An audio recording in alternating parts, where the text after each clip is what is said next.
It's definitely been a whirlwind. I think when you get so caught up in the moment and you're just working hard every day, it's hard to take the time to sit back and really enjoy what's going on. I don't know if I've quite been able to do that quite yet with the excitement of what we have coming up, but I'm just so proud of the girls, and to see them running on the field after the huge win over Princeton, it's just a really happy feeling as a coach. I know you mentioned some similarities between Maryland and Princeton, especially not being able to prepare for just necessarily one person offensively.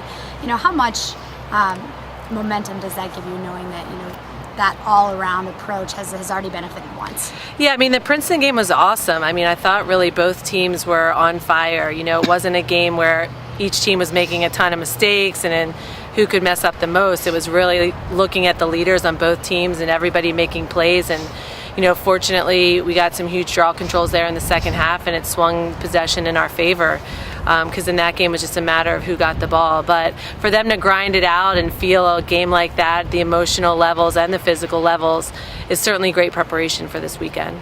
Maryland has a lot of scores. It is their strength, and certainly approach is more of a team approach. It can't be one person stopping one girl on that team. It has to be really everybody keyed into what's going on, and that's why they're so good. I think as we've gotten through, Kat had an unbelievable game in Cage on Sunday, and we're looking forward to our defense doing great things and Kat backing us up. How much has the group changed, if at all, since that last meeting with Maryland? I think everyone just keeps maturing. I'm sure they've matured too, but you can see our team continue to grow, whether it's Kat in the cage, Mag Carter on the draw, Maria Oth comes in our last game and has a crazy game. So, our ability for our team to pick up and challenge themselves and keep getting better, you don't always see that in our games because we have a lot of people at practice too that just continue to get better. So the strength of our team is really in everybody, and it has grown and grown and grown as the season has progressed. How do you kind of manage the excitement and the emotions that come along with this type of trip?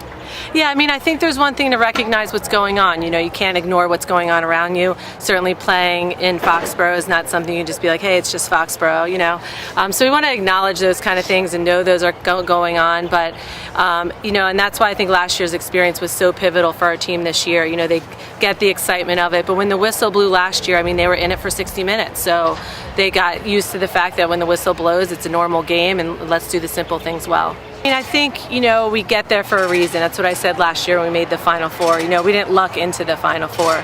We really made that tournament for a reason, and I think the same thing this year. There's nothing lucky about it. We worked hard all through season. We showed what we could do all season long with our schedule.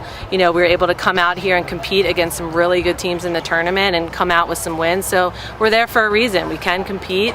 We're excited too. We believe we're one of the top teams in the country, and we're looking forward to working extremely hard on Friday.